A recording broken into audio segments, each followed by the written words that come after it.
Okay. I usually like to wait like 4 or 5 minutes before I start these things. Oh no. Oh no. Why does it say episode 3? That's not right. Whoops. Give me a second. My apologies. That is incorrect. Image. I gotta change the image source. Browse. Episode 4. My bad. Yeah, it says episode 3 for some reason. There we go. That should be fixed. Hello, everybody, and welcome to The Lone Clone. If you didn't know, this is a podcast I do whenever I feel like it. When I want to talk about the mundanities. Is that a word? The mundanities of my life? Hot tea. Anyway, so I had an early day today. Half day at school. Got out at 11, which is nice. So I figured might as well, right? I haven't done this in like a month. Something like that. And you know what? A lot's been going down recently. What do we got? We had, just today, we had the YouTube Rewind. Oh, that was fun. I'm toying around with the idea of getting a Patreon. We got this new YouTube community feature. We got so much to talk about. And then towards the end, I'll be answering some of your guys' questions. If you, if you like that kind of stuff, you want to ask a question. Like I said, I won't be answering for a while, but... So, yeah. Anyway. Oh, I guess this is a good segue into my first topic. Rudio Innocencio. No, wait. Rudy Innocencio. Innocencio. I'm sorry if I'm butchering your name horrendously. But he asks, where, did you make your Patreon yet? And to that I say no. For the past week, I've been toying around with the idea of reopening a Patreon. I've been putting up some polls on the new YouTube community thing, as well as Twitter, asking if, people would actually be willing to donate for a Patreon. I mean, and of course, all of this is spurred by Just Too Good. Just Too Good. He's a cool guy. Cool guy, I know. He was on Blockheads. And he just opened up a Patreon. And so that kind of got me thinking again. Because I actually used to have a Patreon, believe it or not. I'm sure if you've seen some of my videos from like 2015, late 2015, early 2016, a good few of them have like little Patreon things at the end with all the patrons that partook. Anyway, so yeah, it actually kind of started like this whole Patreon craze within this little sector of the brick filming community that I was in, because I put out a video. I'm like, hey, why don't you help me out, guys? This would have been like September 2015, I think. I deleted the announcement video, which was so dumb. I never delete videos, ever, even if they're horrendous, because in like 5 years, you're going to look back at them, and you're going to find them either really cringy or fascinating or both. Every video I've ever made, I keep, unless it's like a really dumb, like, video you don't need, like hey guys, it's an update video. But even update videos can be so much fun, Anyway, back to Patreon. Yeah, I got a Patreon, and then I was making like $25 a brick film, something like that, which was actually really surprising, because I only had around then. Oh, jeez, I could look this up on Social Blade, but I don't think I had very many subscribers back then. End of 2015, I would have only had a few thousand, which is about a third of what I had now. Let me see this. Social Blade. I got my mic in the way. I need to get like some better audio equipment, man. Like a mic stand or something. That's kind of why I want to open a Patreon. That'd be like a goal though. But yeah, so I had a Patreon back when I had, a few thousand subscribers. And it was going pretty good. Over the course of a few months, it kind of dwindled down until I technically never deleted the account. So like all of my stuff is still there. It's just I closed down the page so people couldn't donate anymore. But like all the settings are there if I just wanted to start back up again. But that was back when I was called Lego Clone Addict, and I used the Lego Clone Addict at gmail.com Gmail email address. So I made a new account for with my new email. So let's see here. Back in 2015, that would have been God, what would that have been? Come on. Work with me, your Social Blade. Work with me. End of 2015. Yeah, I would have had about 2,000 subs right when I started my Patreon. Ooh. Yeah, that not the biggest audience to start a Patreon with, but people have done smaller. Have done with smaller. I'm surprised. How did I ever get like $25 a brick film? Granted, most of that came from like this one friend I have. This IRL friend that I go to school with, Donovan. He gave me like $15 a brick film. And then he downscaled to like 5, but I somehow managed to get like 4 or 5 other people to donate as well. But then people kind of started withdrawing their payments as they started their own Patreons. I know Darren had a Patreon. I think Jack Rizzo had a Patreon. A Few Good Films, they still have a Patreon. It's just everyone kind of stopped, Stopped really pushing it, I guess. But now I'm interested again because Just Too Good. He started up his Patreon and it seems fairly successful.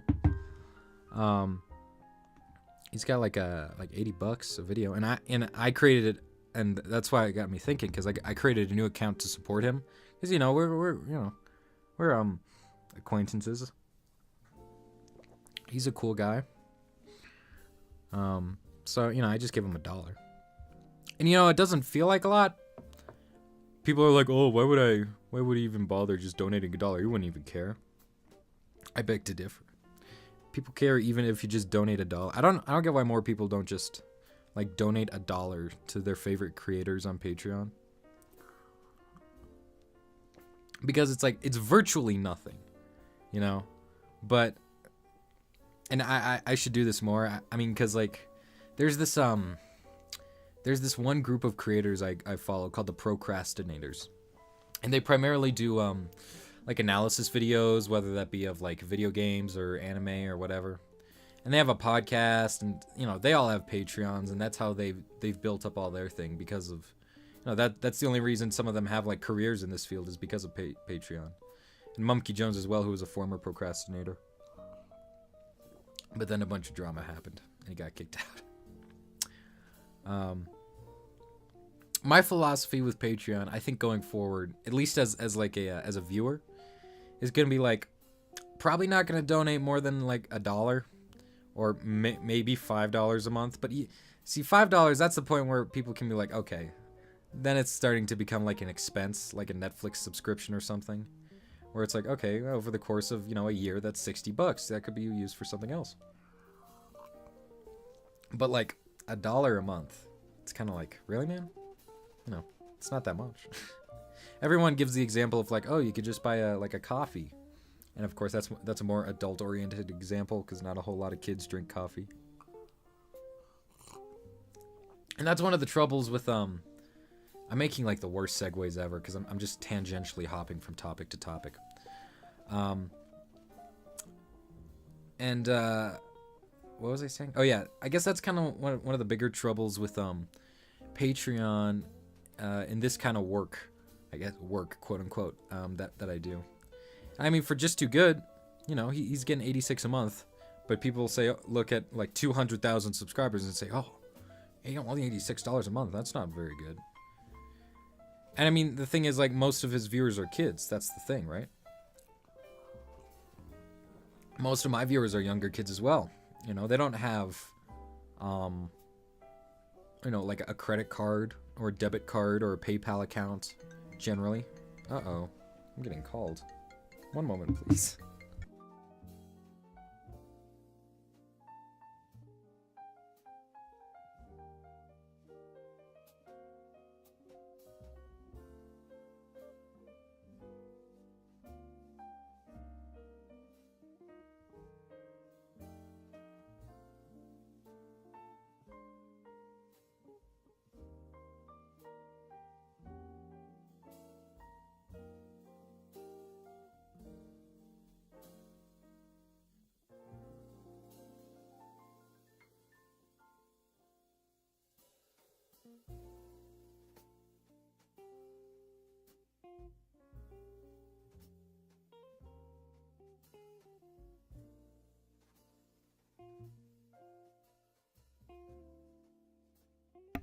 Anyway, sorry, my mom was calling. She wanted me to feed the dog, which I'll do later, because now is me time. Now it's time for the lone clone. What was I talking about? Oh yeah, so kids. So it's kind of hard. It's harder to like get I guess a hardcore audience, like a core audience, with kids, because even though they might follow you and love the stuff that you do, follow you on every social media, they don't have money generally. Or like I said, I think it's more of a thing of like kids generally don't have like access to something like online payment without help from their parents, right? Like the only reason I have like I had a PayPal back in like I think I opened my own PayPal account in like 2014, was because like I figured it out on my own, right? Because eventually I got to the point where like I want to buy stuff and I don't want to have to go through my parents for everything. And I guess that's part of like gaining financial independence and kind of learning how to do all this stuff on your own. When you're younger, you don't know that, you don't know that kind of stuff. If you want to pay for something online, or if you want to donate or something like that, you got to use your parents' credit card or debit card or something. I mean, I could ask you guys in the chat, like, do any of you guys, I mean, you could, like, give your ages as well, but do any of you guys have, like, debit cards or PayPals or anything like that? Anyway. The latency is gonna take a while for you guys to catch up. Anyway. But yeah, no, I remember, Sam, you were getting like $100 of brick film for a while there. That was crazy. But it was like 2 guys that donated like $50 each. Or like $40 each, and then a few other guys. Anyway. Yeah, and of course, you know, another part of it is like, you know, you don't have any money when you're young, right? That's just a thing, unless you have like a job. But you know, a lot of people have jobs because they have expenses, right? Whether that be like, you know, maybe you're saving up for a car or gas, or you know, maybe, you know, if you want to buy like extra food or something. And you know, a lot of people don't get the opportunity to kind of spend frivolously. So now you've just given up on Patreon. Well, debit card, PayPal, etc., but it's all monitored by my parents. Yeah, that's also another thing. So it's monitored by parents, which it should, right? That's a good thing. I'm not saying that's a bad thing. I mean, it's a bad thing for like people like me because, right? But you know, it's a good thing because when you're a kid, you spend a lot of money on some really stupid stuff, and you know, you might regret. And you know, like concept of money, I guess, is, you know, not as ingrained as it might be for an adult. You know, might not seem as important because you're not paying for housing and food and clothing. Ideally, I don't know. I mean, there are certainly people out there that have to do that kind of stuff. But generally, for like the general American, you can, you know, when you're a kid, most of your needs are taken care of once you get to like a certain, you know, point by your parents, ideally, right? But yeah, I don't know. Talking about money is like a weird thing, right? When I was younger, I used to be like, oh, he's begging again. But then it just became like a fact of life. Like, oh yeah, stuff costs money, dude. It's a thing in the world. And if you like, you know, YouTube certainly isn't paying out, right? Even though I actually haven't been like affected by the adpocalypse at all. Like, none of my videos on the main channel have been demonetized because of like inappropriate content. Even though there could be an argument made for some of my brick films where like some of the hyper violence or like some jokes, I guess, could be like pushing the line, quote unquote. At least with this new like Reich of YouTube censorship. Or not censorship, but demonetization. And I guess partially censorship. But yeah, I haven't really been hit by it at all, for the most part. It's just, I don't make a whole lot of money because I don't get millions of views a month, right? Like, I think the most I've ever gotten in a month is like 600,000 views, and that was when I made the, oh god, that was when I made the, Suicide Squad video. And that got like 180,000 views, like, within like 3 or 4 days, which is crazy. Actually, no, I probably had my most popular month. I just had my Social Blade up. My most popular month was probably November because the Thor video really blew up, actually. And of course, you know, Iron Man 3 is still going strong for some reason. So, but the thing is, Iron Man 3 is demonetized and Thor's been demonetized for the entire month. Yeah. Oh, yeah, sorry. My monthly view, the most month I've ever gotten views was last month, and it was only about 387,000. Most of which I'm not getting a penny from. Because I'm an idiot that likes to dump all of his like most viewed videos, dump all his effort into remaking videos that don't make a whole lot of money. Though this Thor video tomorrow this Thor video I may or may not be getting all of the money since it came out, because I sent a claim in for Disney, right? Or Disney claimed it like a few days in. Once it started blowing up, it got like once it got to like 10,000 views or something, it got claimed by Disney for audio content. And of course I'm talking about the comparison video. And so, it gets claimed by Disney. Then a few days later, it's at about 45,000. I'm like, you know what? What if I send in a, might as well just send in a counterclaim, right? Because, you never know what can happen. And I forgot, I totally forgot, or I should say, that I said, like, in the response, like, yeah, I'm using this it's for educational purposes. I plan on using this as a, part of a portfolio for film school once I apply, which may or may not be true. I think it is true, but I don't know if that particular work would be, submitted to like a film school or anything.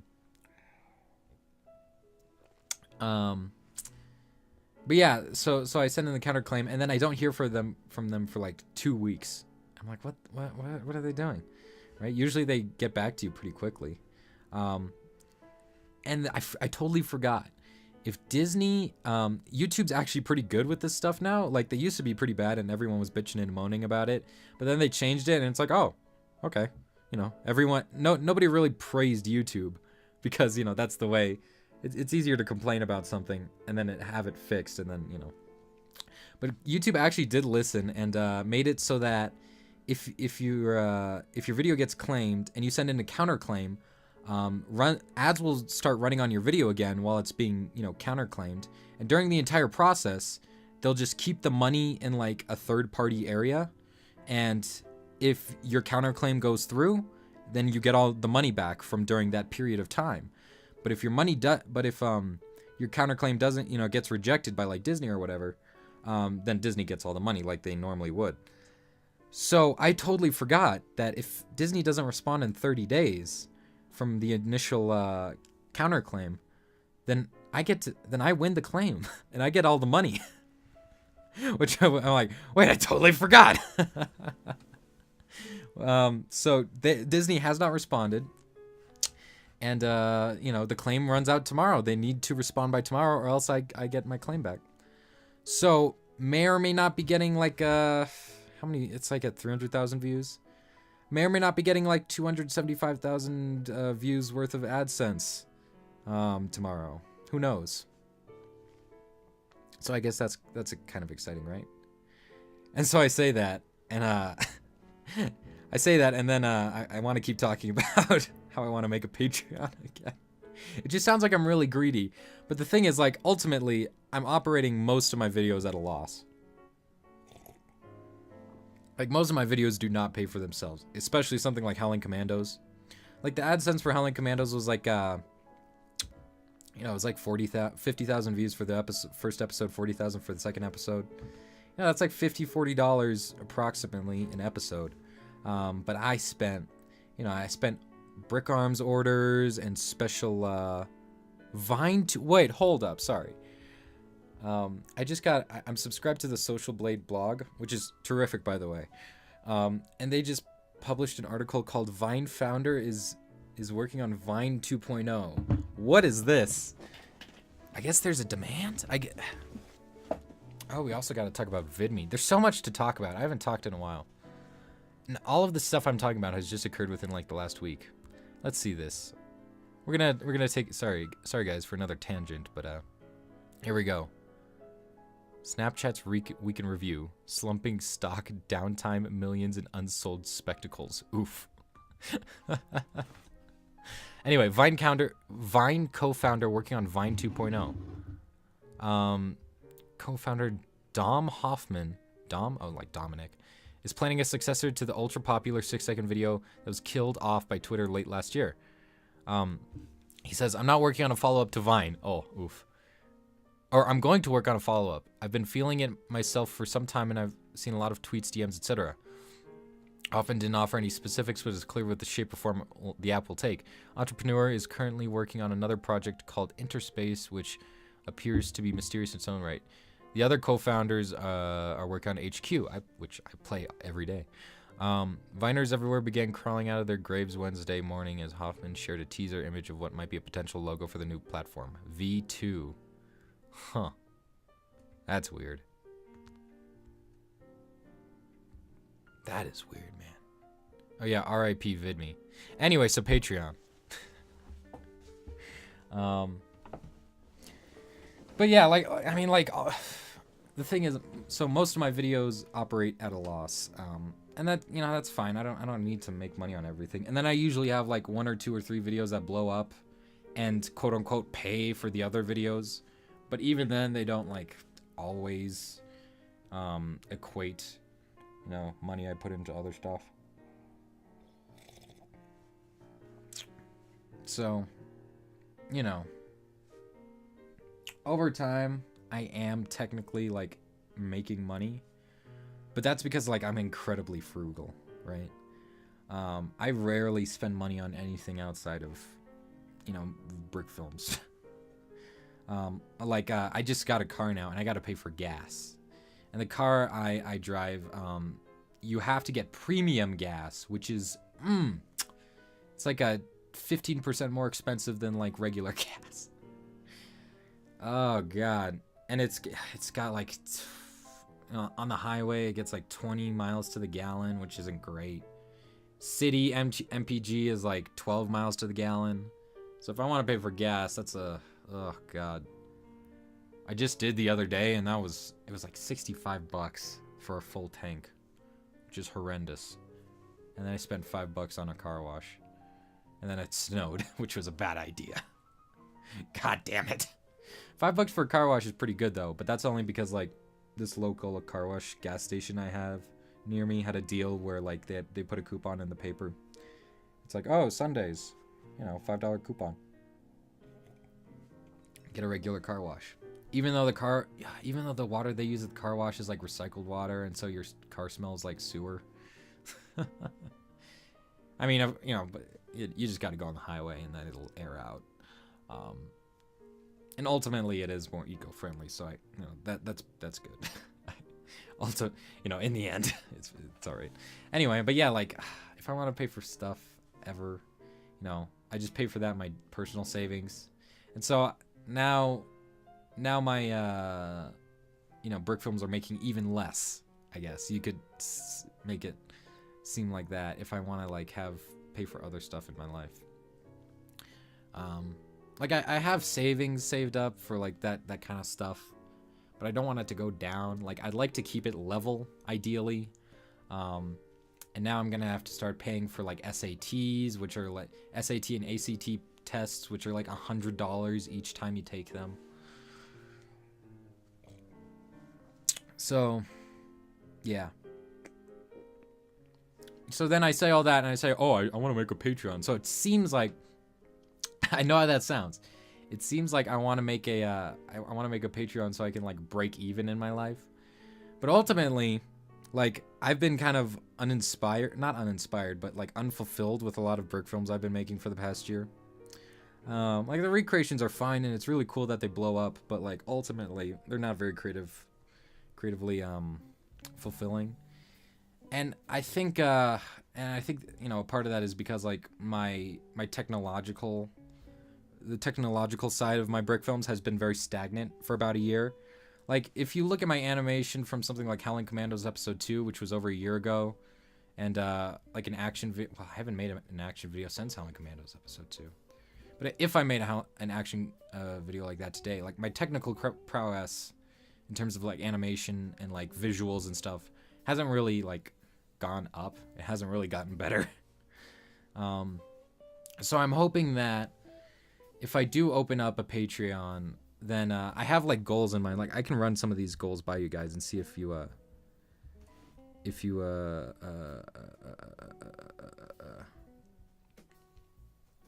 here, I'll run some of these goals by you guys. I have like a notes pad. Oh yeah, I did make the Wolverine video. Yeah, I guess that was alright. I haven't watched that in a while. God, I can't even remember my own video. Is that a sign that I'm becoming like popular? Like I forget the own stuff I make, but like quote unquote fans know me better than myself. Car washes are expensive as hell over here compared to where you live. It's $11. Oh no, it's $11 here as well. Actually, a base car wash is like $8. But the only reason is because like you have to is because of this coupon in the newspaper, and nobody uses a newspaper. The only reason I found it is because my dad reads the newspaper. So, let me just run these by you guys. It just means you don't give a shit. I suppose. I like the way that Brick Film turned out, though. It's just, yeah, the action was too short. Unfulfilling. So let me run some of these by you. So for $1 patron, I'm thinking you get a producer credit at the end of each of my videos. Oh, okay. Before I go over this, I want to state why I closed my Patreon. A, because like the numbers were going down, and B, I felt weird like taking people's money because like at that point in late 2015, I didn't feel like my videos were worth paying for. Like would you pay to see one of my videos, right? It's kind of like that's kind of weird. But now I'm kind of like shifting the ideology behind this Patreon so that it's less about like would you you could help finance or like would this be worth money to you, and it's more about like you can help support make these if you want, right? I'm not gonna be like pushing it super hard, just at the end of the videos and stuff like, hey, thanks to these Patreon producers. So it's gonna be, I tweeted about this, or I put this in the that one community post, and I said like less beggy and more like, hey, it's there if you want to help out, Anyway, so like in early 2016, I shut it down because ultimately it was kind of, it just felt kind of skeevy to me. But now, I don't know. I guess I've matured more, and it's kind of like, oh yeah, this is just a way for people to, support artists if they want. And this is mostly being exposed to stuff like the Procrastinators, where like all of them make most of their money off Patreon, and Philip DeFranco now opening up his, his channel for support. And I don't know. And I guess also with like listening, the Procrastinators, they have a podcast called the PCP, unrelated to the to the drug,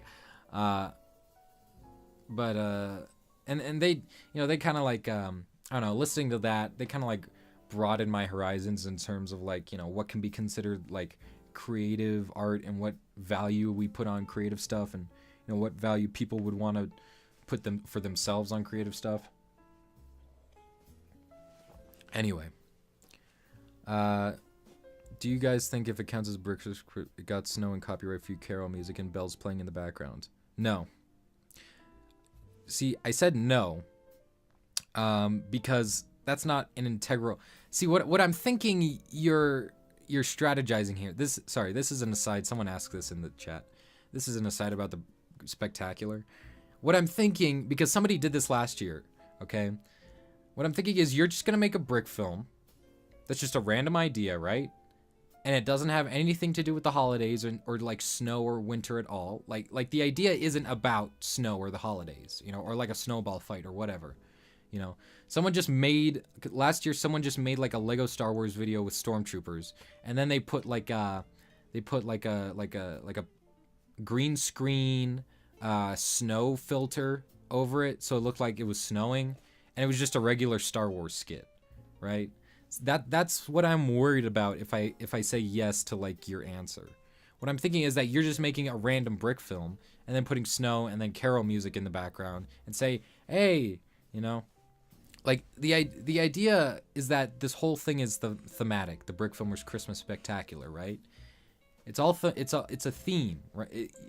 Everything's in one video. It's all supposed to be related to the holidays or winter, okay, or New Year's, I guess. That's the idea, okay? If it's just anyway, you get what I mean. Stormtrooper. So, there's something called a job, just saying. I know. But then I get, my local movie theater is hiring, but it's like, they pay like $9 an hour. It's like, I feel like I could be doing, of course, that's not creatively fulfilling. And I know that sounds really pretentious. Like it really does. I mean, I've worked before. I've done I've done menial labor jobs where I've moved storage units and stuff. Nothing like consistent, but like I'll get $50 for working like 4 hours, you know, just like moving heavy stuff from U-Hauls to storage trucks. So it's not like I've never worked before. It's just I've never had like a job, I guess. Anyway, so I'm gonna, like I said, the idea of this Patreon is more so like it's there if you want to help. I'm not forcing anyone, or I'm not holding back any content. Or, well, that might not be true.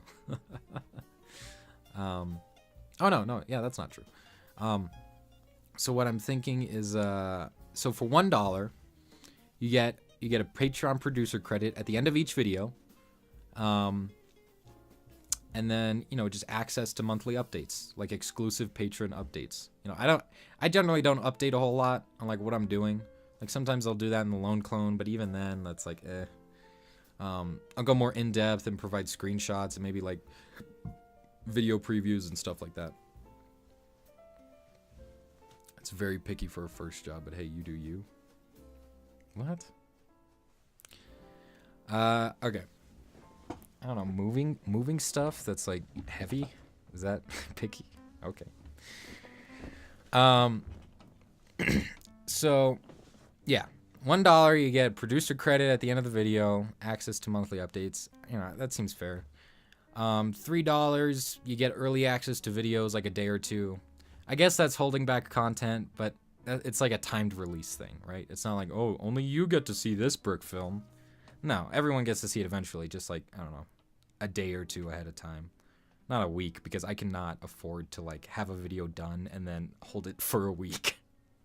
Unless it's like what Jonathan does when he like we were throwing back and forth the idea of making a Last Jedi video that he'd do during like right now, and then, you know, while he was filming the Christmas special, he'd just have it and upload it. But I don't think we're going through with that.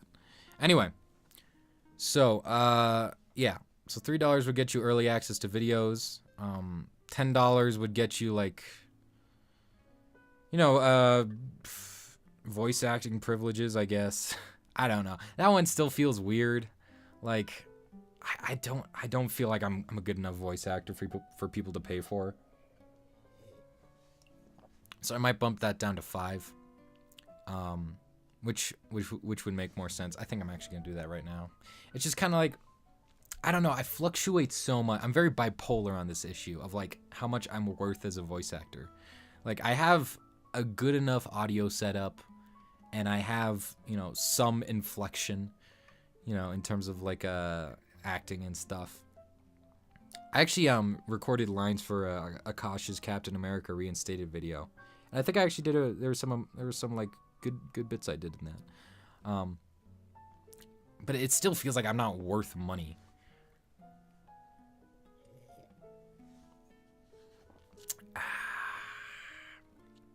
But yeah. What it seems like you're trying to say is that you want to charge money but not seem like a total asshole doing so. Exactly, right? I want to stay humble, right? I don't want to be overreaching. And I don't want to charge. I just want people to like, you know, here's an incentive if people want to donate. So I guess, yeah, I'm bumping that down to $5. Voice acting privileges. Basically, like, I don't voice act publicly anymore because I generally don't find it like the reward I get in terms of like, you know, minor exposure or like, you know, the fun of it, or, you know, just helping someone out. You know, I mean, it takes time. Like, I gotta like clean up the audio and then export it and then upload it. Granted, that like if someone asked me to do like 4 lines, honestly, it would take me like 3 minutes to like record, export, upload, email. 5 minutes to do all, you know, all the extra stuff, and then I'd be done. But it's the thing of like, you know, finding time to do that. I'm a horrible procrastinator when it comes to this kind of stuff, which is also why I would never charge monthly for a Patreon. I would just charge per brick film. And I remember this time last year, like getting to the point where I had like 50 backup voice acting requests in my email. But that was like right in the thick of me voice acting cap for for Austin and Akash. I guess that was like 2 years ago. Jesus. I'm a way better Cap voice actor now. Your Cap voice is worth money, TBH. Oh, thank you all. So yeah, so the idea is that like $5 would get you like you know, I could be your personal voice actor. Oh, I remember why I bumped it up to $10. Because I felt like there would be like one guy out there that would be like, okay, like every week he's like, hey, I got a new role for you, and it's like, yeah. But the vast majority of people that would like even like capitalize on this opportunity would only probably do it for like 1 or 2 roles. Like now, the only reason I'd want to voice act is if it were a friend or like a person I know, or if I'm getting paid, or if it's like a really big channel. Look, I'm gonna be honest, all right? I don't really care about voice acting for like subpar,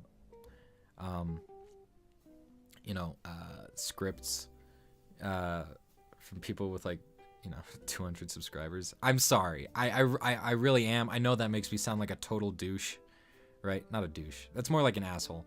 And I know it makes me sound like a total asshole, but it's just true, man. Okay. I've just been so burnt out on voice acting. It's to the point where I haven't been like publicly voice acting for a year, and I still just thinking about that idea of like getting a request every like day, just makes me not want to voice act. Even though I think acting is fun, right? Especially if like the role is good, and that's the, you know, that's kind of the risk I take when I close down all voice acting, is that like I miss that like diamond in the rough request where it's like, oh wow, this is good and this guy has a lot of potential. I mean, people can, I mean, like I said, it's slowed way down now that I don't really do it publicly anymore. But it's to the point where, like, you know, I look at every email and every request, but like if it's like, hey, could you do Cap for me? I'm like, no. But yeah, I kind of forego the opportunity to kind of like invest in someone's channel, I suppose. Like when they're small, but they're like really good. Like if Brick Bros Productions came to me and asked me like, would you voice act? I'd say yes, because they have 100,000 subscribers. Yeah. That's oof. But like, I don't know, like this time last year they had like 3,000. And if they would have asked me, I would have been like, I don't know, man. Actually, for them, I probably would have said yes, because they still made really good videos even back then, like quality videos. Their Christmas special was actually the first video I featured in the Christmas special last year. Or I guess rather, their Star Wars like video that was like 9 minutes long was the first video featured in the Spectacular last year. Because I saw it, I'm like, whoa, this is good, right? It's about the popularity, yes, but it's also about like, you know, it's a thing of like, I guess, time versus, you know, it's investment and what you get out of it. Risk versus reward. Kind of, not really, but like, it's kind of like, what am I putting into it and what am I getting out of this? You know. I'm past the point where it's like, okay, you know, I want to work at being a voice actor, because I don't, like, in the future, like, would I be a voice actor? Would I want to be a voice actor? Is it? I don't know. It could be fun. I wouldn't, like, pursue voice acting professionally ever. Maybe do, like, what Dan Harmon does on Rick and Morty. And he's, like, you know, he's like a writer and he's on the production side of Rick and Morty. But he just voices Bird Person because he's got that one voice that's funny. It's like, I am Bird Person, you know. I can't do it, but yeah, I want to be that guy that like kind of, you know, I'm on like the production side, and maybe I'll like throw in like a line or two here or there. Who knows?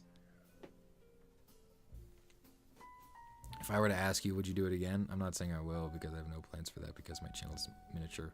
Yeah, sure, man. I mean, you fall into like a guy I know, the guy I know category, where it's like I enjoy it when I do it for like people I know, because you know that's kind of like a friendly thing to do, and you know that's because I do enjoy voice acting. it's just like, you know, I'm to the point where like I'm satisfied by just voicing for myself and voicing for, you know, people I know and friends I know. And, you know, yeah, I get, you know, the itch is scratched, you know, with people I know. So anyway, so yeah, so $5 voice acting privileges. Basically, you can ask me to voice act for whatever, just as long as it's not like super vulgar or racist or anything. I'll put in like a disclaimer there that says something like, if I find the role to be like too vulgar, then I reserve the right to forego your request. And then $20 if someone wants to be like a super cool guy, I guess. I might bump it down to 15, but you're an executive producer. It's one of those things where it's like it's there if you want to help. You're an executive producer. You get like a special slot in the producer slot. You know, I'm debating whether, you know, depending on the video, I might like shout out your name, like, hey, special thanks to this guy and all my other Patreon producers, for supporting this video.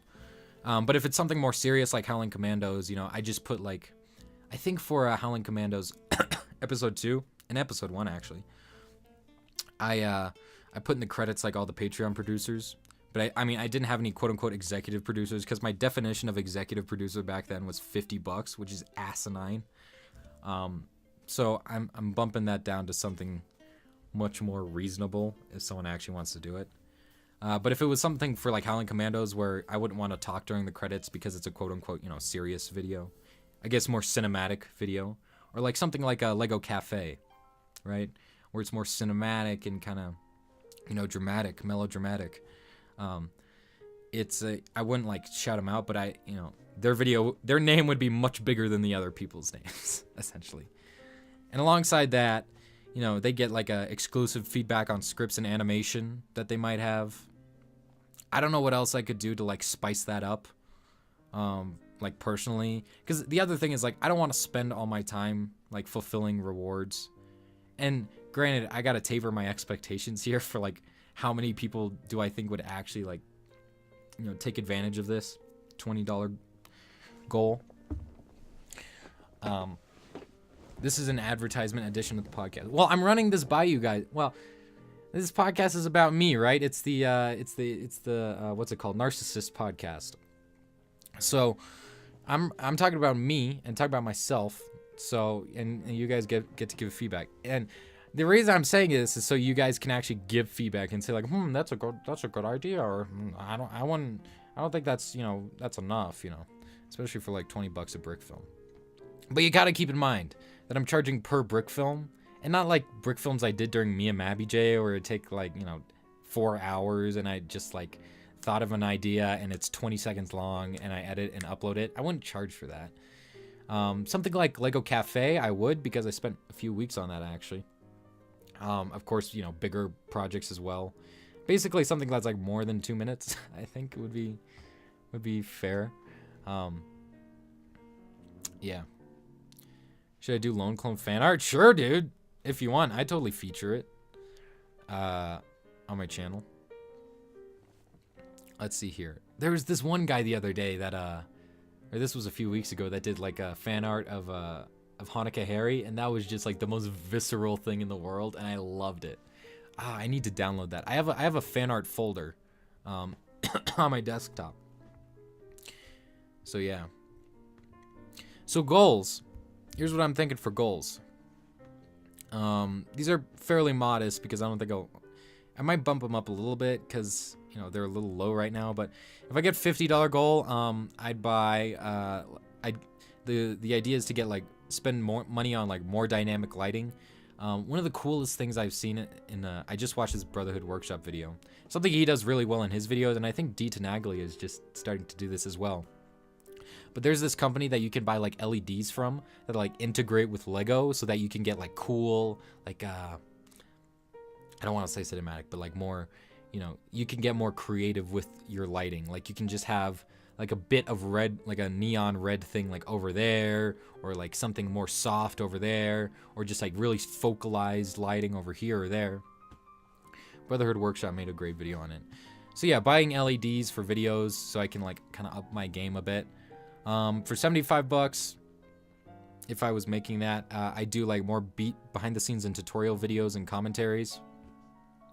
The thing with commentaries is like I do them, but my videos aren't nearly long enough to do them. But I mean, you know, it's not like out of the realm of possibility. Like even with the commentaries we do with Jonathan's videos, like we'll do them for like the 4-minute videos, and just talk like before and afterwards. Like it doesn't have to like sync up perfectly with the video. It's just a commentary on the work itself, not necessarily what's happening in the video. And you know, with BTS videos, it's kind of like the thing with the behind the scenes videos, like you need to prep for that, right? You need to like film stuff during production and film time lapses during production and then save that footage until the video already comes out. And tutorials, I mean, people ask me for tutorials sometimes, but it's like I don't even know what I do a tutorial on.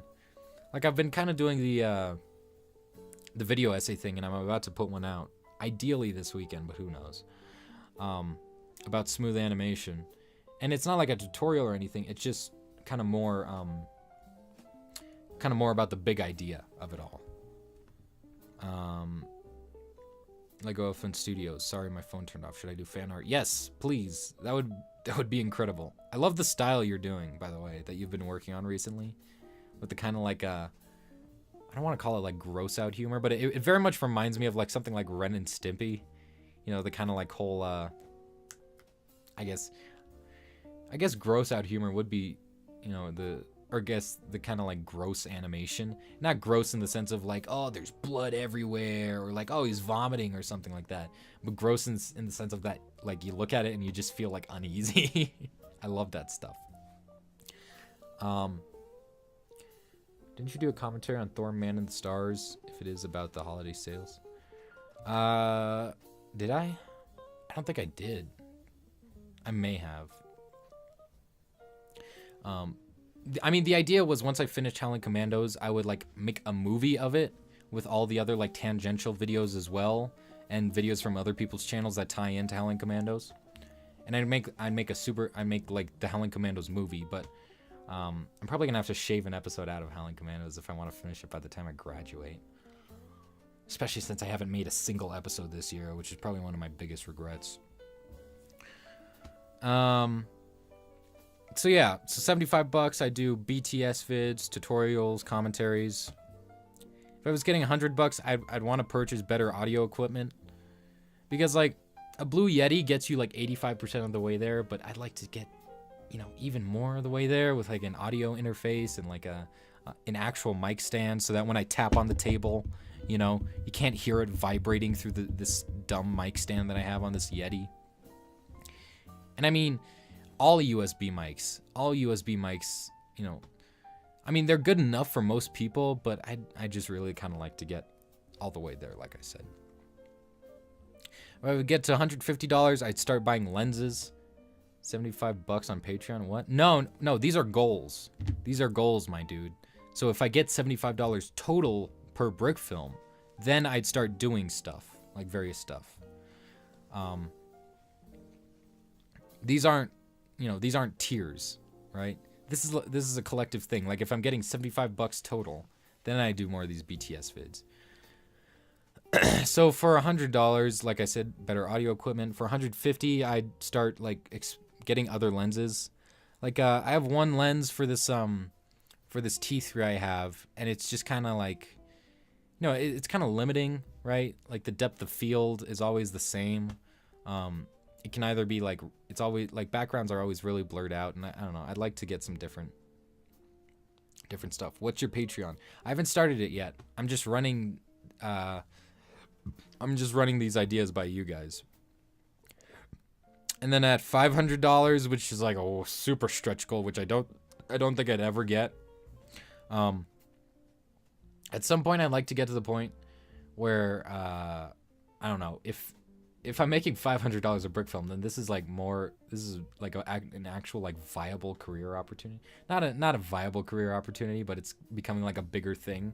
I like to get to the point where I can actually like commission other animators to like, you know, work on the animation side of it. because I have a lot of ideas. It's just I'm just a lazy animator, and I have a ton of other stuff to do. So yeah, those are the goals. I don't know. If you guys got feedback, let me know in the comments if you're listening to the video on demand. But yeah, that's Patreon. How long have I been talking? I feel like we're already almost an hour in. We've been going for about 56 minutes. God damn it. Oh, what else did I want to talk about? Oh, let me see here. Alex, you clearly want to do Patreon. Just clearly set the levels, get us to kind of agree on it, then boom, I'd say. Yeah, that's what I'm doing. That's what I'm doing.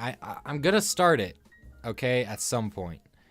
Within like a week or two. It's just I need to find time to like make a video about it. I'm gonna start it. It's just like, you know, that's what I'm doing. I'm getting feedback from you guys right now. If it is about the holiday sales, what are you talking about, dude? I think it's a great idea. If it is about the holiday. Oh, are you asking about your own video? Yeah, sure. If it's about holiday sales, then yeah, that's perfect. That's perfect. I'd let that be in the Brick Filmers Christmas Spectacular. Let's talk about that for a second. Why don't we? Oh man, this is the most consistent thing I've ever done in my life. I mean, granted, I only have to do it once a year. But even still, like I started doing this in 2014. I got like 11 entries, I think. Oh no, I think I got like 7 entries. That turned out to be like 13 minutes worth of, or like 15 minutes worth of footage from Brick Films, including my own. And then let me see here. So yeah. Rogue Robin Studios. Well, this is boring. Dude, it's a podcast. Of course it's boring. It's a podcast where I talk about myself. Narcissist podcast. I don't leave this up on the channel. I re-upload this stuff to the Blockheads YouTube channel if you guys are curious. Then let's look at movie thumbnails for 6 hours, because that was so fun. I told you that stuff was boring. I never said it would be exciting. I'm done with that anyway. I pretty much listed every single movie I've ever seen. Anyway, so yeah. So let's talk about the Christmas Spectacular for a second. So yeah, I've been doing it for every year since 2014. I actually thought last year would be the final year, but you know what? It's not to the point where I'm like applying for colleges yet. So sure, why not? And even next year when I am applying for colleges, then I'll still probably do it, because I always somehow find time for stuff and find time to neglect my actual duties. That's like an investment in my future. But yeah. Oh, here we go. Blockbusters.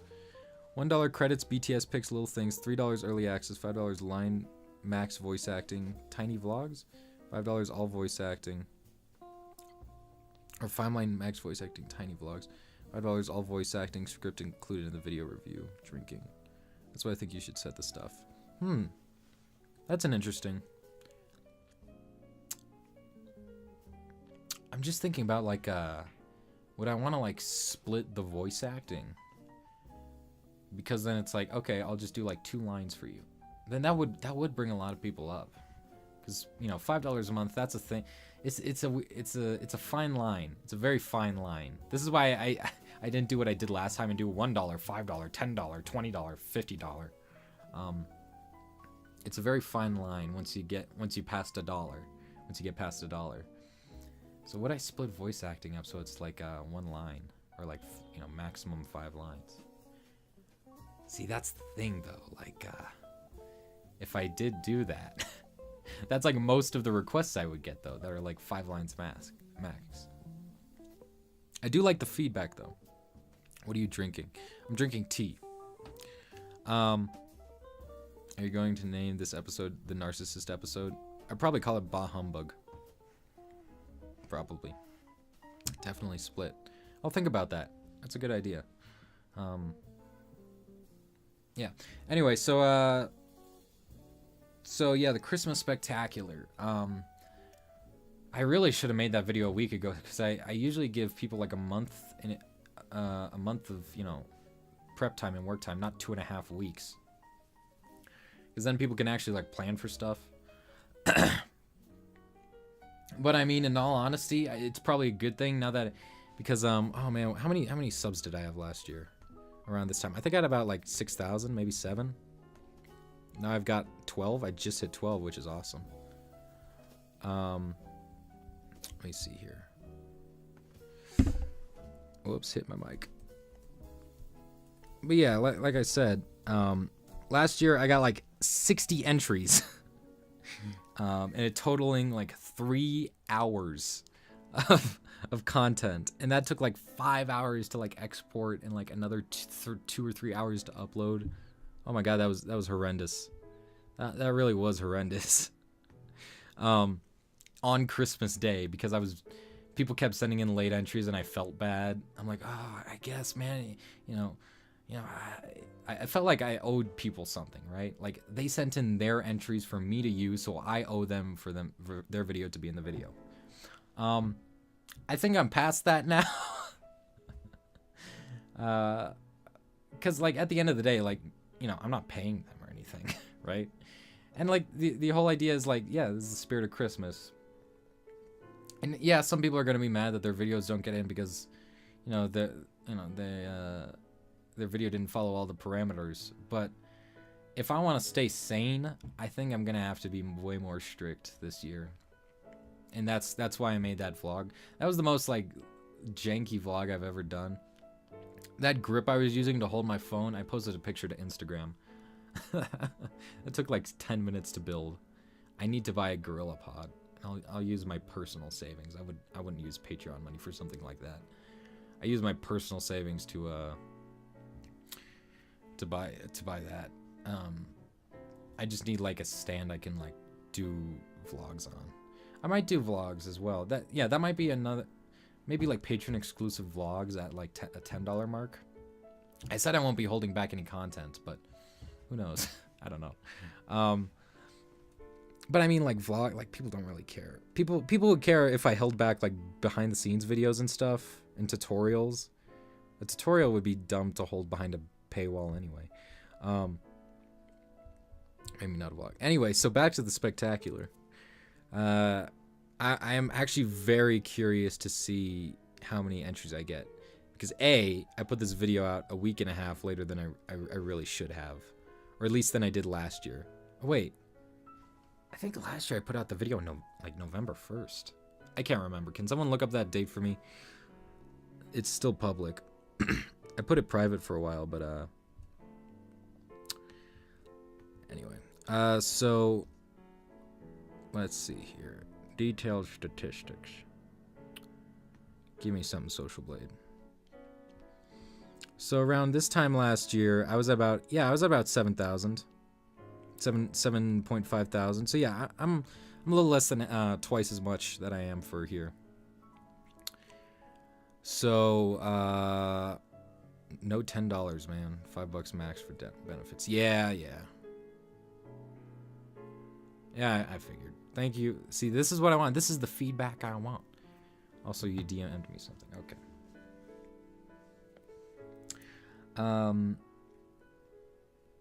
Yeah. So, I'm really curious. As of yet, I am gonna be making another Lego Star Wars video for Christmas, but clock is really winding down, isn't it? It's the 6th today. I have until the Spectacular comes out, so that'll be probably Christmas Day, Christmas morning, to finish it up. I'm gonna start exporting and rendering it like on Christmas Eve, though. That's the thing. So that gives me what, 18 days, 2.5 weeks. I don't have an idea for a video yet, and I don't think I'm gonna like keep going with the trend that's like the rhyme scheme, because like I look back at the video, and the one I did last year was so rushed. It was about Rogue One. I didn't have any ideas at all. Even though some of the there were some bits that were funny, like oh, that didn't rhyme, you know. But ultimately, like, I'm not. I don't have the kind of time where like I can spend like hours on a script, you know, so I can make it rhyme and make it make sense. Because otherwise, if you like want to make the script rhyme, you know, you're not gonna have like the perfect iambic pentameter or whatever it is, where it's like, you know, consistent flow between lines in a Night Before Christmas type kind of style. And it's not, and I'm gonna end up with like the really dumb rhymes, like little Kylo Ren, or wait, what was the rhyme again? It was something. Oh, and the Skywalkers around Christmas, they loved the time they spent, but little Kylo Ren already went off the deep end. It was something dumb like that, where it's like, okay, that's a stretch. So I don't think I'm gonna go with the rhyming this year, even though that is like a 3-year tradition at this point. I think I'm gonna skip that and actually make like a coherent video, unless I make it really simple, in which case that might be better. November 30th. Okay, so I only gave people a month last time. So yeah. Please look at what I sent you on Instagram. Okay. Motion movies. Do you think there are a lack of third-party games on the Switch? Podcast question. Compared to like way before, no.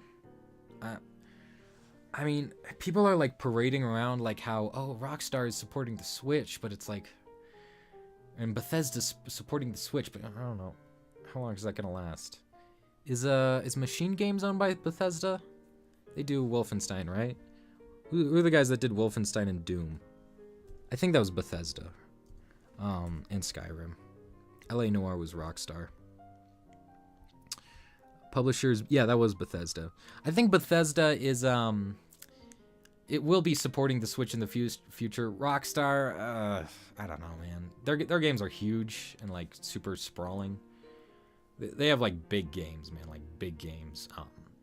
Underrated Rockstar game, by the way, Sleeping Dogs, terrific. It's like GTA, but like in Hong Kong, which is awesome. Anyway, so oh yeah, so Lego Blockbuster. What did you want to say? I'm the whole $1 thing for PayPal and your voice me is still in, right? Yeah, man. Oh, whoops, was I supposed to say that on stream? Did you ever send me the $1 though? I don't remember. I'll look through my PayPal account to see if you actually sent it to me or not. So yeah.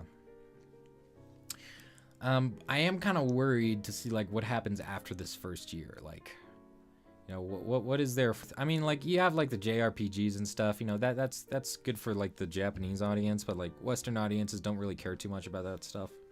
And you got the indie games, which I'm actually surprised at how well Nintendo is supporting the indies, the Nindies as it were, for the Switch. And I think the indie support will keep up. I'm still worried about like big third-party games because so far, like the biggest ones we've got are like I guess Mario Rabbids. I think Ubisoft. You know, I think Ubisoft definitely has potential for continuing their support. Ubisoft was a big proponent of supporting the Wii U, even though no other third party would. So I think Ubisoft's definitely going to be helping out. They're not going to be putting like Assassin's Creed on the Switch anytime soon, but who knows? EA, I don't know, man. Didn't they put like the NBA 2K18 on the Switch, but apparently that ran really poorly. I don't know what EA is going to be doing. So like, and the other biggest like third-party releases have been like, you know, Doom and Skyrim, but those were Doom was a game from last year and Skyrim was a game from like 6 years ago. So like I said, Bethesda, you know, they're doing ports, and Doom apparently ran well enough to be acceptable. I don't know how well. I'd imagine Skyrim runs well, because if it can run on a 360, it can probably run on a Switch. I think the Switch has better specs than the 360. Even in handheld mode. So Skyrim should be running fine, aside from the fact that it's Skyrim and is buggy as hell. And then Wolfenstein 2, I hope that comes out early 2018, because it's already out for like PC, right? I'm excited for that. Wolfenstein 2. But I'll be more confident with Bethesda's involvement with Nintendo once they start releasing games that are same day release as as other consoles and PC, or like other console like grouping. Like, oh, if it comes to PC first, but then it'll come to the consoles. Then I'll be more confident in Bethesda, but right now they're kind of iffy for me. Like I said, EA is Rockstar probably not going to be doing anything. Red Dead is definitely, there's no way in hell Red Dead 2 is going to be on the Switch. And then what are some other third parties? Activision? Nobody really cares about Activision. Oh yeah, so Wolfenstein 2 already did come out. I think Nintendo's still struggling, but we'll see how many Switches they sell after this holiday season.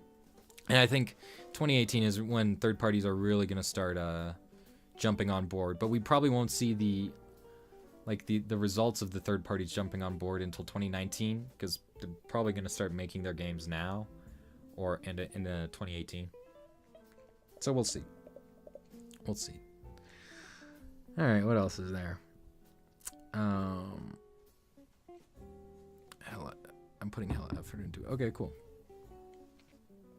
Do you think Fallout 4 should go to the Switch? I think it should. I don't know if it can. Like Breath of the Wild was struggling. It wasn't struggling. It performed pretty well on Switch.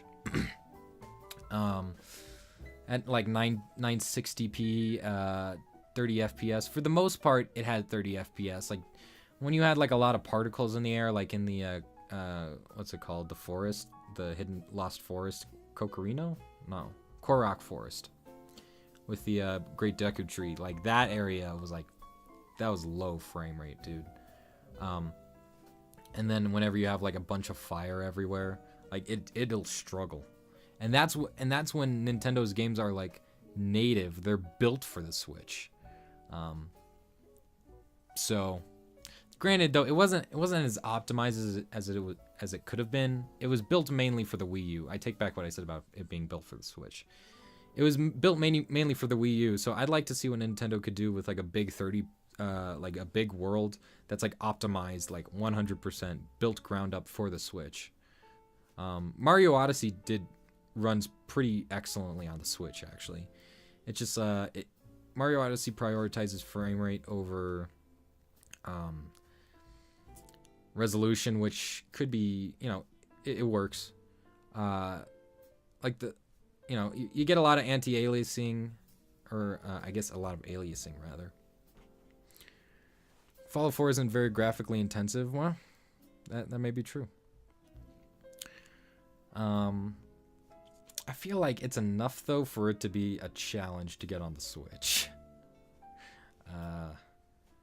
But again, who knows? Who knows? Nintendo's been doing a lot of stuff that we haven't been expecting from them recently. How much time have we been going for? I think we've been going for a little over an hour, right? I'm going for about an hour 15. We can talk about a few more stuff. Favorite consoles? Switch, easily. I don't have any other consoles. I have a Wii, of course. I used to have an Xbox 360 for a few months. Only played Modern Warfare 3 on it. Then I sold it. So I can't really talk about my 360 experience too much. And then for handhelds, I have a DS Lite and a 3DS. 3DS is awesome. I mean, it's underpowered, but there's lots of games there that I really loved. Yeah. But Switch by far. I mean, Zelda and Mario Odyssey alone are just, oh my god, that's enough to make a console. Let's talk about Game of the Year for a second. I think tomorrow they have the Game Awards.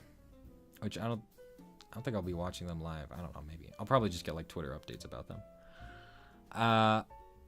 In terms of, because both Mario Odyssey and Breath of the Wild are best voted for best game of the year. And while I do think Mario Odyssey is a much tighter game in terms of like, you know, overall, like the experience is just more consistent than Breath of the Wild. Because Breath of the Wild, everything's kind of, you know, there's a lot of empty space in Breath of the Wild, you know. And Breath of the Wild definitely has its problems, like, you know, all the shrines are the same, all of the quote-unquote dungeons are the same, you know, they don't feel like dungeons. This game doesn't have dungeons. The one dungeon it has is, you know, Hyrule Castle. And maybe potentially that whatever that DLC thing turns into, which hopefully we get like a trailer for that DLC during the Game Awards. That's what everybody's thinking. And that would definitely help with making it way better.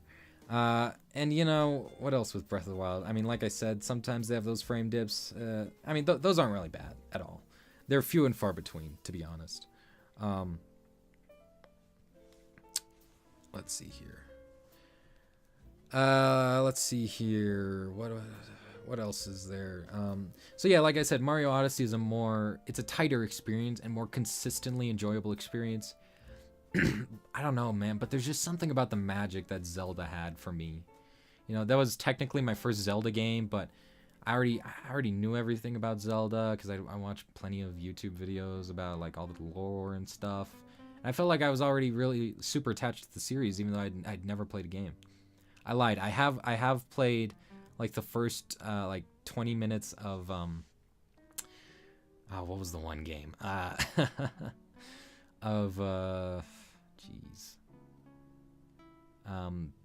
It was the one on the 3DS where Phantom Hourglass.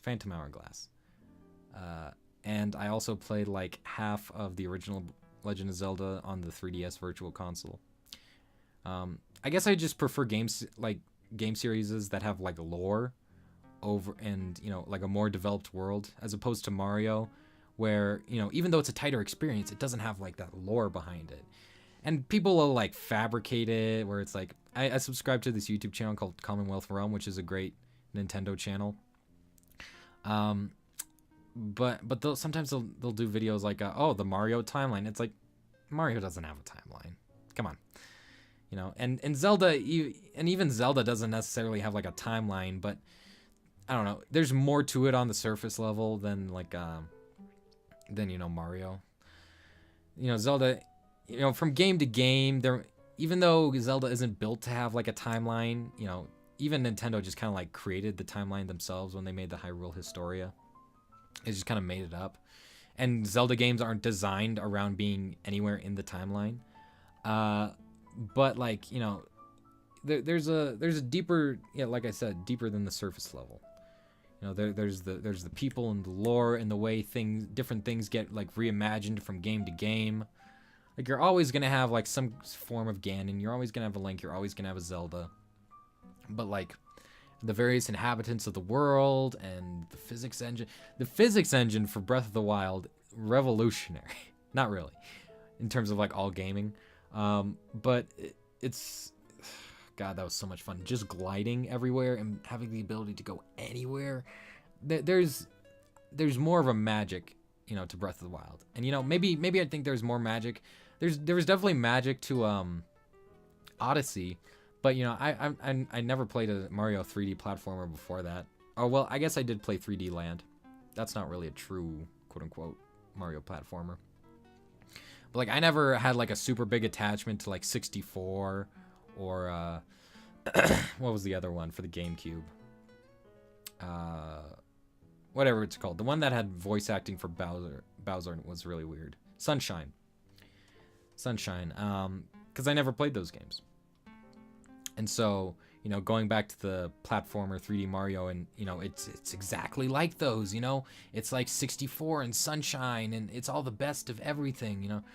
I don't necessarily have that emotional attachment that some other people might have. Even, because, like, when I was growing up, I played, like, 2D Mario games. Like I played my first video game like on a console or anything, something that like wasn't Club Penguin, was when my mom bought me a DS, like 2007 or something, and it came with a New Super Mario Bros. And that's the game, like 2D Mario. That I have more connection with that than the 3D Mario. But Breath of the Wild, like I said, I don't know. I just feel like more emotionally connected to it. It's more atmospheric. I love the tone. So for me, Game of the Year is Zelda. And I saw someone in the chat mention like, oh, there's also other stuff from other consoles. Yeah, but I don't care. You know, what are the other Game of the Year categories? I think Game of the Year 2017. So we got let's see here. Oh, IGN gave out their Game of the Year, Horizon Zero Dawn. I remember Horizon being a big thing. Game Awards. Awards, let's see here. And I follow like all the companies. Just I follow Nintendo way more than like Sony or Microsoft. I used to follow all of them pretty equally. When I used to watch this channel called Kind of Funny a lot, but I kind of stopped watching that.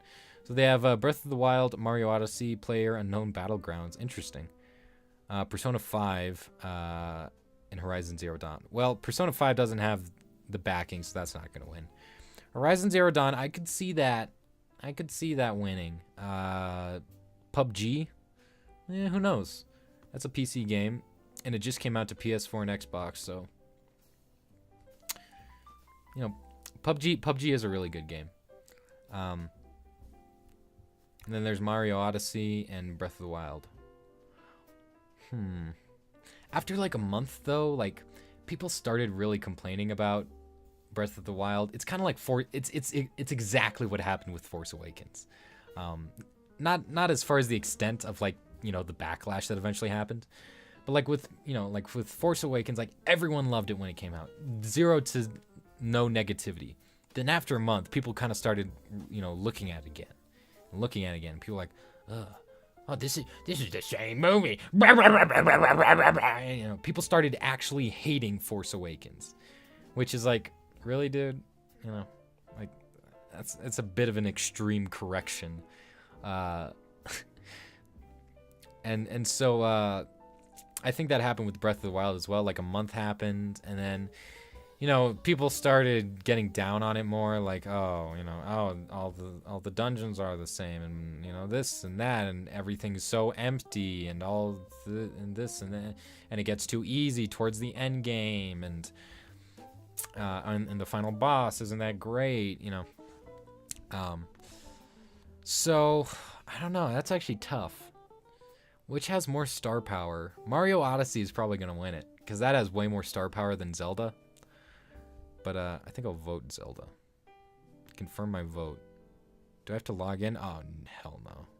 Well, no vote for me then. What are the other... Oh, they also have Best Game Direction. Breath of the Wild, Wolfenstein 2, Mario Odyssey, Zero Dawn, Resident Evil 7, interesting. Best Narrative, What Remains of Edith Finch. That's not going to win because nobody's ever heard of that thing. Nier Automata. Wolfenstein, Horizon. It's probably going to be... Or Hellblade. It's probably going to be Wolfenstein or Horizon. Art direction. Oh, that's either Destiny 2. No. Cuphead. Ooh, that's a good contender. Breath of the Wild. Yeah, that's pretty good. Horizon Zero Dawn. That's also pretty good. And then Persona 5. I think Cuphead's... Because Cuphead is just a critical darling of a game. Everyone loves the aesthetic. Cuphead's going to win. Score music, Destiny 2, Cuphead, Nier, Breath of the Wild, Odyssey, or Persona. I have no clue. Soundtrack on Breath of the Wild was very ambient, so I don't think that's going to win. Mario Odyssey, that was kind of ambient as well. There's not like any tracks that really stick out in my head when I think of Mario Odyssey. And I haven't played the other games, so I don't know. Audio design, Destiny, Hellblade, Resident Evil, Zelda, Mario Odyssey. I don't know. It's a toss-up. Best performance. Hellblade, Uncharted, Brian Bloom, Wolfenstein, Ashley Birch, Horizon. Probably going to give it to Ashley for Horizon. Games for Impact, Knockdown, Life is Strange, Before the Storm. They did the Life is Strange prequel? What?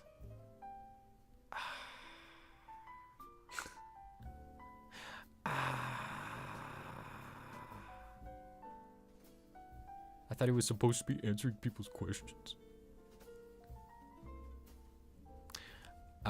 No, it's about me. And if I want to answer people's questions, then I'll answer people's questions. But if I don't feel like it, I won't feel like it. But seriously, I'm confused. When are you supposed to do lines for me? And shut up about the no business or advertising. Shut up. I want to know what this guy is asking me, so shut up. What? Oh, whatever. That doesn't involve me. Okay, later beat 'em up productions. Let's see here. Life is Strange. I really liked Life is Strange. Bury Me in My Love, Remains of Edith Finch, Hellblade, I don't know. Ongoing games. Warframe, Rainbow Six, Overwatch, that's gonna win. GTA Online, Destiny 2, PUBG. It's gonna be Overwatch by far. Mobile game, Super Mario Run, Fire Emblem Heroes, Old Man Journey, Monument Valley 2, Hidden Folks. Probably Super Mario Run because that's the only one that's probably the most popular. Handheld games, Poochie and Yoshi's Woolly World, Monster Hunter Stories, Metroid Samus Returns, Ever Oasis, Fire Emblem, Shadow of Valentia. Man, Nintendo's got a monopoly on handheld, which makes sense. I mean, the Vita is dead. Nobody really cares about the Vita anymore. Monopoly. Ooh, that's a tough one. Not gonna be Woolly World. Fire Emblems, Ever Oasis, Monster Hunter. It's probably gonna be Metroid. That has the most star power. VR game, I don't know. These are things I don't know. Probably Resident Evil 7, Biohazard. Action game, Prey, Neo, Destiny, Wolfenstein, Cuphead. Probably Wolfenstein or Cuphead. Uncharted, best action adventure game. Uncharted, Lost Legacy, Assassin's Creed, Breath of the Wild, Mario Odyssey, Zero Dawn. Toss up between Zelda, Odyssey, and Horizon. Let's see here. Best RPG, South Park, Fractured But Whole. Final Fantasy 15, Divinity, Original Sin. Oh, that's a good one. Persona 5 or Nier.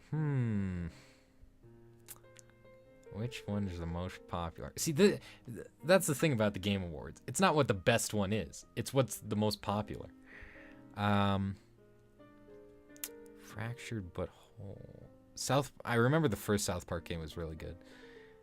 Could you imagine that on a Nintendo system? Oh my god, that'll be the day. Hey man, they got Doom on Nintendo Switch. They're gonna get Wolfenstein, a game about Nazis on the Switch. Hey man.